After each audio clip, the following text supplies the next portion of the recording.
Ayah pria ini telah meninggal selama 15 tahun, tetapi pagi ini ia menerima warisan tak terduga dari ayahnya. Penasaran, ia membukanya dan melihat. Itu adalah patung es penguin. Ia dengan hati-hati meletakkan penguin itu di atas meja. Satu panggilan telepon kemudian, penguin itu secara ajaib hidup kembali. Tetapi ketika ia berbalik lagi, penguin itu telah menghilang. Saat ia bertanya-tanya, sebuah panggilan aneh menariknya. Dia perlahan-lahan berbalik. Ya ampun, ini adalah penguin hidup. Pria itu dengan hati-hati mendekati penguin. Ia menyentuhnya dengan tangannya. Setelah memastikannya hidup, dia mengambilnya dalam pelukannya. Namun, penguin itu tidak terpengaruh. Dia memberinya hadiah. Pria itu tidak berdaya, tetapi ia tidak punya pilihan selain memasukkan penguin ke dalam bak mandi dengan es batu, dan bergegas pergi bekerja. Tetapi sedikit yang ia ketahui, ini bisa saja membunuhnya. Karena segera setelah pria itu pergi, penguin tidak bisa menahan kegembiraan dan kegembiraannya, melompat dan melompat di bak mandi, dan bahkan mencoba terbang. Tetapi secara tidak sengaja menyalakan keran. Setelah beberapa saat, kolam air terisi. Penguin-penguin itu sangat bahagia. Bak mandi seperti samudra saat ini.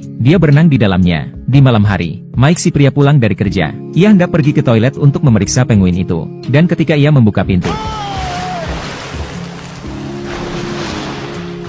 berkat tangan Mike yang cepat, dia tidak tersapu oleh air. Tetapi hal itu hampir membunuhnya. Tetapi kemudian penguin itu memberinya hadiah lain. Mike tidak tahan lagi. Ia memutuskan untuk mengusir penguin itu. Ketika ia menghubungi banyak organisasi, dan tidak ada satupun dari mereka yang bisa mengambil penguin itu. Tidak ada yang bisa ia lakukan. Mike tidak punya pilihan selain melawan penguin sampai akhir yang pahit. Dan begitulah adanya. Mike dan penguin saling menatap satu sama lain. Malam telah berakhir. Keesokan paginya,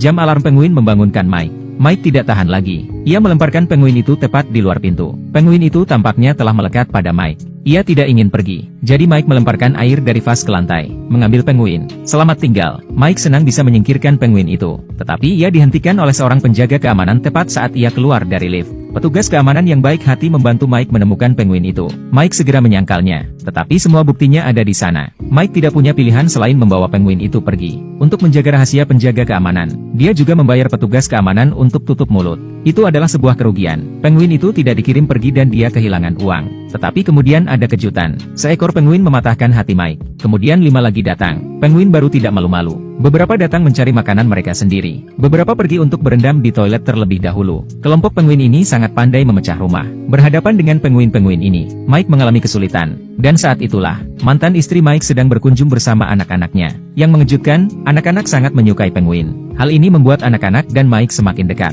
Sementara Mike menikmati momen kebahagiaan yang langka. Bel pintu berbunyi lagi. Kali ini adalah petugas pengawas hewan. Dia mengatakan kepada Mike bahwa dia bisa membawa penguin-penguin itu pergi. Tapi itu adalah kesempatan langka ketika Mike begitu bahagia dengan keluarganya. Ia tidak tega